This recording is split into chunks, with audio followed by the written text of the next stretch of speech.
할렐루야. 네. 이 말씀은 마가복음 1장 9절부터 13절 말씀 되겠습니다. 마가복음 1장 9절부터 13절.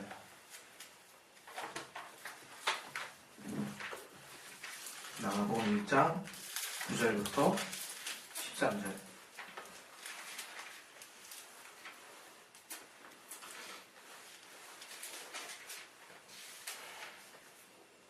예, 우리 찾으셨으면 같이 한번 읽겠습니다. 시작. 그때 예수께서 갈릴리 나사렛에서부터 와서 요단강에서 요한에게 침례를 받으시고 곧 물에서 올라오실새 하늘이 밝아짐과 성령이 비둘기 같이 자기에게 내려오심을 보시더니 하늘로서 소리가 나기를 너는 내 사랑하는 아들이라 내가 너를 기뻐하노라 하시니라. 성령이 곧 예수를 광야로 몰아내신지라. 광야에서 40일을 되셔서 사단에게 시험을 받으시며 들짐승과 함께 계시니 천사들이 수종 들더라. 오늘 말씀을 통해서 하나님이 내게 주시는 감동과 은혜 받을 수 있도록 자경을 위해서 우리 잠깐 기도하겠습니다. 하나님 아버지, 오늘 또 말씀을 통해서 우리 모두가 한 성령 안에서 정말 은혜 받게 도와주시고 감동 받게 도와주시옵소서. 각각의 처한 상황이 다르고 사정이 다르니 저들에 맞게 하나님 말씀을 불어넣어 주시고 아버지 특별히 저에게 말씀의 지혜와 시간 능력 주시고 오직 성령으로만 선포할 수 있도록 도와주시옵소서. 성령으로 하나님 나를 붙들어 주시고 인도해 주시옵소서. 주께 감사하며 예수 이름으로 기도했습니다. 아멘. 우리 하나님은 삼위가 한 분이신 하나님이십니다. 삼위일체 하나님을 기독교회에서 증명하려고 제가 신학에 대해서 아주 잘 아는 건 아니지만 신학교 때 또 우리 그 순간순간 이 삼위일체라고 하는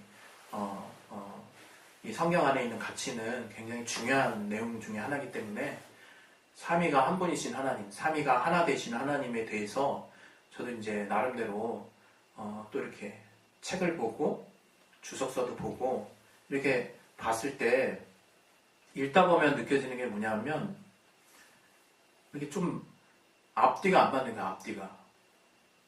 그리고 이게 도대체 그러면 내가 신학적인 어떤 그분들이 쓰시는 용어에 어떤 내가 익숙하지 않아서 이해를 못하는 것인가, 그런 어떤 생각을 해보죠. 그러면 제가 알고 있는 분량만큼만 딱 봤을 때도 결국에는 삼위가 한 분이심을 설명하기에는 참 부족하다는 생각이 많이 들었어요. 물론 지금도 저는 삼위가 한 분이신 하나님을 설명할 필요가 없다라고 생각하는 마음이 있어요. 한 부분에. 왜냐하면 그것은 설명해야 되는 내용이 아니라 성령 안에서 우리가 믿어지고 체험되는 내용이기 때문에 이거는 하나님의 영역이지, 우리가 하나님 본 사람이 지구상에 단 한 사람 없다는 거 우리가 알지 않습니까? 물론 2000년 전에는 예수님이 이 땅에 계셨을 때는 보셨겠죠. 봤겠죠. 그러나 그 이후 세대가 예수님 또 그 하나님, 본질이신 하나님, 영이신 하나님을 본 사람이 없어요. 천사를 통해서 그분의 말씀을 들었거나 그분의 음성을 들은 사람은 간혹 있을지 몰라도 하나님 본 사람이 없는데 하나님의 존재를 우리가 믿을 뿐만 아니라 그분의 하시는 일도 믿고 그분이 우리 인류에게 약속하신 말씀도 믿고 약속이 내게 구체적으로 역사한다는 것조차 우리가 믿지 않습니까? 그건 굉장한 진전이거든요. 아무것도 없는 중에 그걸 믿고 있다는 거예요. 그걸 하나님이 나의 삶을 역사하신다는 걸 믿고 있다는 거예요. 그게 얼마나 큰 믿음인지 우리가 모를 때가 있어요. 하나님과 대화하면서도 하나님과 하나님의 존재를 인정하고 그분께 대화하고 그분께 나의 답답함을 호소하고 또 정말 기도를 들어주시기를 부탁드리고 또 하나님 앞에 간절히 청하는 나의 모습을 보면서도 그 믿음이 얼마나 기이하고 정말 특별한 것인가를 내가 놓칠 때가 많다 이거죠. 그러나 우리 하나님이 정말 살아계셔서 또 성령이 실존하셔서 우리 가운데 임하심으로 자신을 말씀 가운데 드러내시고 성령 체험을 통해서 구체적으로 체험케 하신다 이거 우리에게 깨닫게 하시고 너무 믿어지게 하신다 이거 믿어지게. 그래서 지금 여기 있는 여러분 중 어느 누구도 하나님이 안 계신가? 이런 생각을 하진 않아요. 왜 하나님이 나한테 이러시지? 이런 생각할 땐 많지만. 그러나 그 하나님이 정말 살아계심을 우리가 어떻게 믿게 됐냐 이거예요. 이런 영역과 같이 삼위가 한 분이신 하나님은 정말 우리 인간의 이성으로 알 수 없는 영역입니다. 그래서 과거에 이 하나님, 삼위일체 하나님을 설명하다가 많은 신학자들이 정말 이단에 빠졌어요. 이단으로 정죄되고 실제로 이단이었고, 왜냐하면 그 삼위가 한 분이심 어떻게 그걸 우리가 머리로 그려낼 수 있고 그림으로 그려낼 수 있겠습니까? 마치 여러분 뭐 메두사를 상상하겠습니까? 머리가 셋인 몸은 하나인 그런 존재를 상상하겠냐 이거예요. 그러나 하나님은 삼위가 하나 되신 분이라 이거예요. 삼위가 하나 되신 분.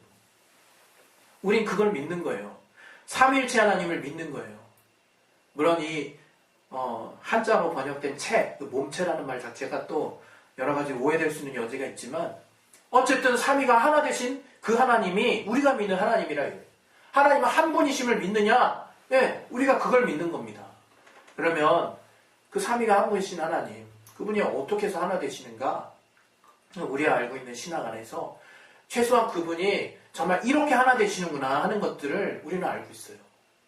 그것은 이 성경에서 나타난 만큼 우리가 이해할 수 있는 것인데 뭐냐면 하나님께서 뜻을 세우신 분이라 이거예요. 뜻을.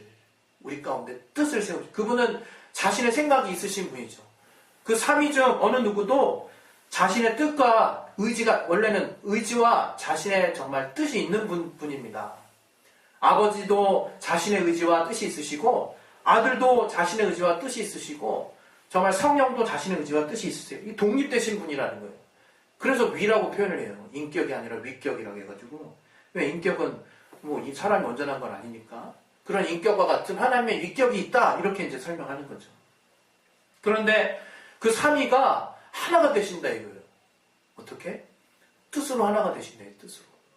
아버지가 뜻을 세우셨는데 아들은 그 뜻을 온전하게 겸손하심으로 그 뜻을 받아들이시고 완전하게 순종하심으로 그 뜻을 정말 수용하십니다.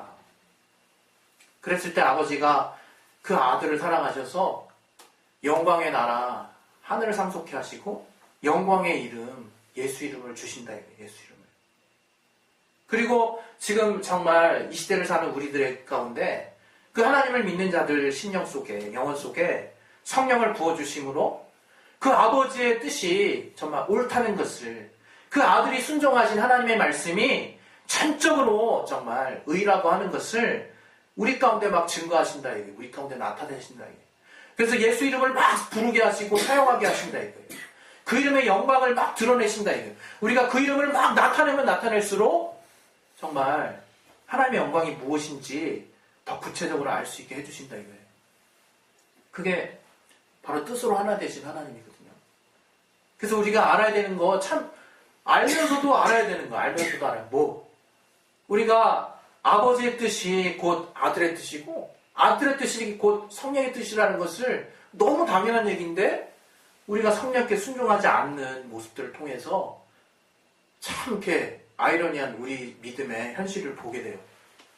우리가 성령께 순종하는 것은 마치 우리가 얼마나 성령을 많이 제한합니까? 우리가 얼마나 성령께 불순종하냐 이거예요. 사실 뭐 말씀으로 하면요. 마태복음에 말씀으로만 하면 정말 인자를 거역하는 자들, 말로 인자를 거역하는 자는 용서가 있다고 그랬어요. 그러나 정말 성령을 회방하는 자는 이 세계, 그 앞으로 올 세계, 어떤 세계에서도 정말 사함이 없다라고까지 예수께서 직접 말씀을 하시거든요.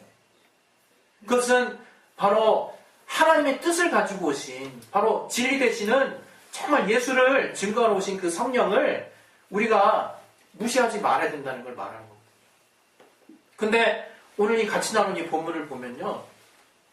우리가 주목해야 될 부분이 있다. 이거 주목해야 될 부분.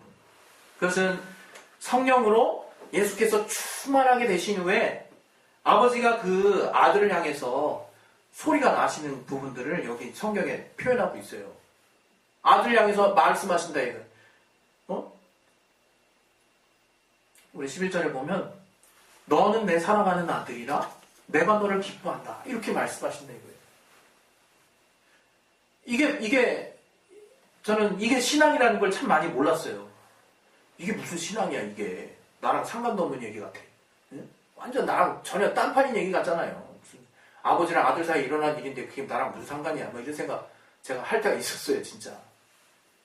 그러나 빌립보서 2장 제가 자주 또 여러분에게 인용하고 말씀드린 것과 같이 정말 빌립보서 2장 5절 이하에도 너희 가운데 이 마음을 품으라 해서 시작되는 말씀 아니겠습니까? 그 말씀을 잘 정말 따라가다 보면 그냥 아버지와 아들 사이의 관계예요. 아버지 앞에 아들이 어떻게 순종하셨는지를 표현하고 있고 그때 아버지가 그 아들에게 어떠한 정말 일을 행하셨는지 영광의 이름 예수를 주시고 그 이름 앞에 모든 하늘과 땅에 있는 것들이 순종하게 만드셨다는 거. 그래서 정말 그 이름을 정말 천하 모든 만물이 무릎 꿇게 하시는 이름을 주셨다는 것을 마무리하는데 그 앞부분에 이러한 아버지와 아들 사이에 그 마음을 배우라는 거예요. 겸손과 순종이라고 하면서 우리가 알고 있는 그 마음이거든요. 오늘도 이 정말 같이 나눈 성경의 본문에 정말 또 말씀이 또 들어있는 거다 이거예요. 아버지가 아들을 사랑하심이 들어있대요. 아버지가 아들을 사랑하심. 아들을 어떻게 사랑하셨는지. 그리고 제가 더 여러분에게 오늘 말씀드리고자 하는 내용은 바로 그 다음 구절이에요. 그 다음 구절. 성령이 곧 예수를 광야로 몰아내신지라. 성령이 아버지의 뜻과 같아요. 또 아들도 그 아버지의 뜻을 순종하러 오신 분이고 성령도 그 뜻을 증거하기 위해서 오신 분이에요. 근데 그 성령이 갑자기 예수를 광야로 몰아내신다 이거예요. 아버지의 뜻 안에 있는 사건이다 이거예요. 아버지의 뜻 안에 있는. 그리고 아들이 순종하신 사건이라 이거예요. 성령의 사역이라 이거예요. 성령의 사역. 예수를 광야로 몰아내신 사건은 정말 성령의 사역이라 이거예요. 우리가 왜 이 말씀에 주목해야 하느냐? 이 땅 살면서 우리는 너무 정말 달면 삼키고 정말 쓰면 뱉는다는 말처럼 감탄 고토 그렇게 신앙생활 하려고 한다 이거 여전히 뭐 저라고 뭐 잘하겠습니까? 우리 한번 말씀대로 살아보자라고 생각하는 믿음을 갖다가도 어떻습니까? 우리 앞에 아주 환경이 그냥 어렵게 확 닥쳐오면 당장 첫 번째 드는 생각 왜 이러지? 하나님 왜 이러실까? 그게 좀 오래돼. 그 다음 버전 뭡니까? 내가 무슨 잘못한 게 있나? 누구나 비슷해요. 전혀 정말 주님이 우리 가운데 이 자녀들에게 정말 주시고자 하는 정말 그런 마음과 상반되는 생각 두 개를 항상 먼저 가진다 이거예요. 왜 내가 믿는데 왜 이러지? 첫 번째. 두 번째. 내가 뭔가 큰 잘못했나 보다 하나님 앞에.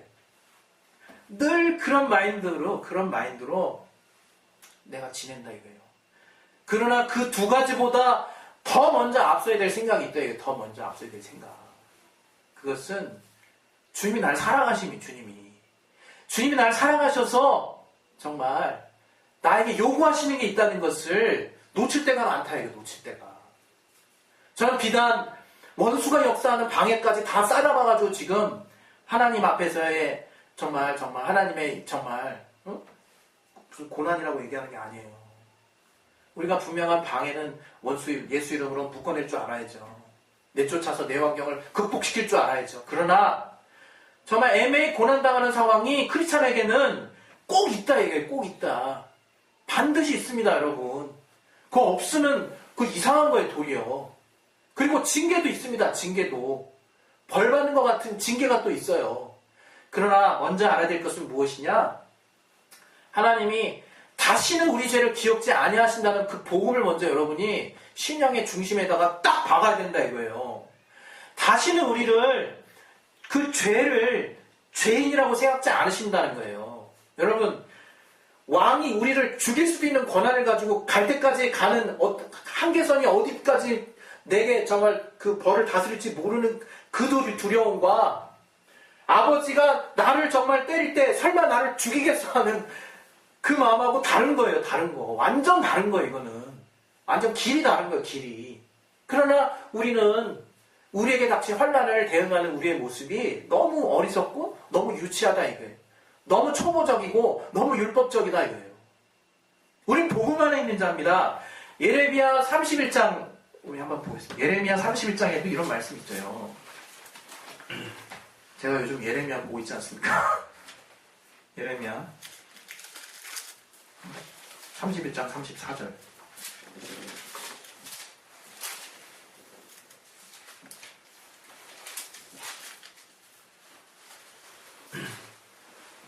찾으셨습니까? 네, 잠깐만요. 우리 한번 읽겠습니다. 시작. 그들이 다시는 각기 이웃과 형제를 가리켜 이르기를 너는 여호와를 알라 하지 아니하리니 이는 작은 자로부터 큰 자까지 다 나를 알미니라. 내가 그들의 죄악을 사하고 다시는 그 죄를 기억지 아니하리라. 여호와의 말이니라. 이거 어서 많이 본 구절 같죠? 네. 그 동일한 말씀이 성령의 기름 부음이라는 정말 의미로 정말 히브리서에 또 써 있어요. 다시는 우리 죄를 기억지 않는다. 우리 같이 한번 좀 외쳐봅시다. 하나님은 내 죄를 다시는 기억지 않으신다. 우리 같이 우리 한 번만 외쳐봅시다.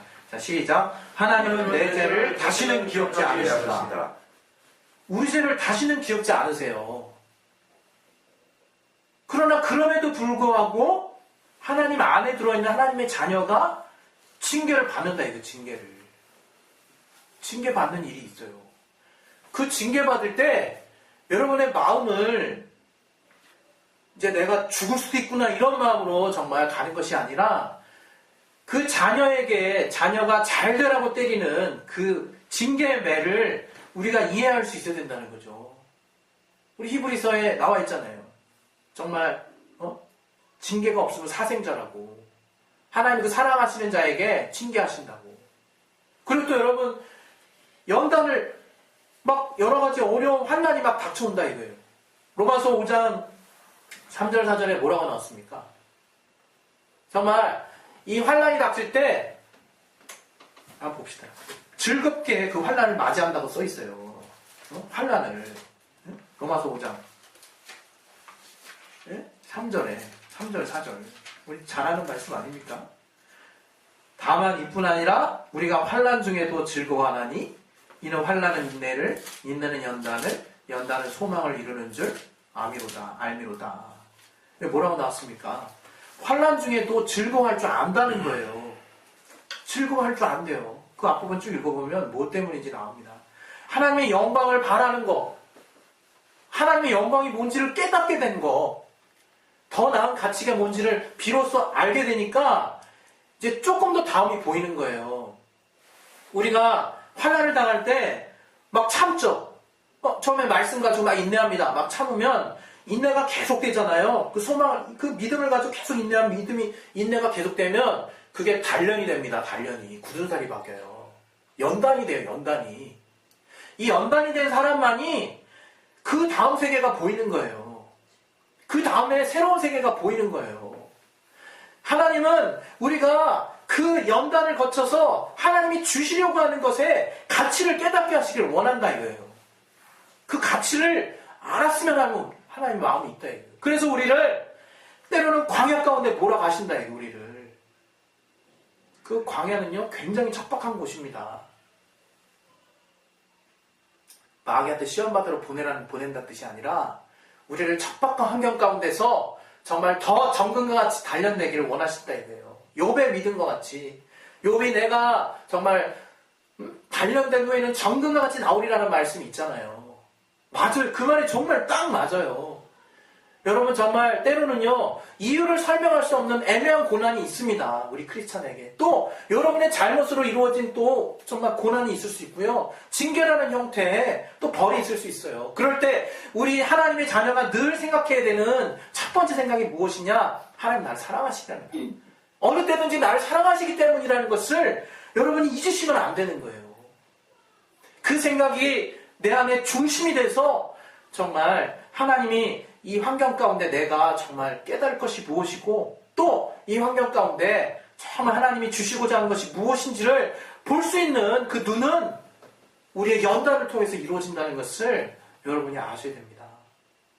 저야 뭐 저 그렇다고 제가 뭐 많은 연단을 통해서 여기까지 왔다라고 저도 그렇게 보지는 않아요. 그러나 제 딴에 남들보다 유난히 몸이 약해서, 또 남들보다 유난히 의지가 약해서, 또 남들보다 정말 너무 감성이 충만해가지고 남자치고는 말도 많고, 또 변덕도 정말 죽을 듯 해가지고 다른 사람의 정상적인 수준에 이르는 것도 힘들었어요. 저는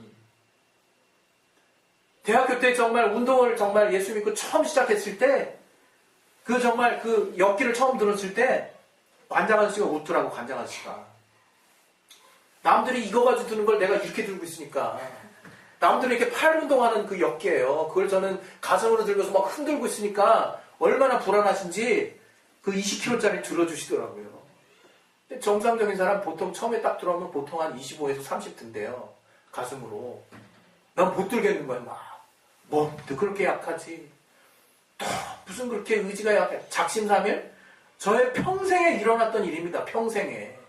지금도 계속되고 있어요. 일부는. 얼마나 의지가 약한지. 어려움 닥치면 남들보다 더 어려운 느낌 들고, 감기라도 걸리면 남들은 막 그냥 이겨내면서 막 그냥 보내더라고, 일주일을요. 저는 그냥 퍼져 그냥. 일어나기가 힘들어. 왜 그런지 모르겠어요. 이렇게 의지가 약하고, 이렇게 몸이 약하고, 정말 삶에 대한, 대학교 3학년 때 제일 많이 생각했던 것이 솔직히 정말 부끄럽지만 자살입니다. 이런 내가 뭘 사나, 이런 생각 진짜 많이 했다 이거 제가. 그러나 주 안에서 정말 주님이 나를 사랑하심을 받아들이기만 한 자인데, 그게 나에게 힘이 되더라 이게. 그게 우리에게 근본적인 힘이 되더라 이거예요. 하나님이 우리를 때로는 광야로 몰아내십니다. 성령께서 우리를 그런 척박한 곳으로 안내하세요. 그것은 정말 그 연단을 거쳐서 연단 너머에 하나님이 주시고자 하는 것, 예비하신 그 영광스러운 것들이 과연 얼마나 가치 있는 것인가를 성령 안에서 제대로 깨닫고, 정말 그것을 이 땅 가운데서 정말 누리고자 하는 하나님의 참 우리를 향하신 뜻이 있는 것입니다.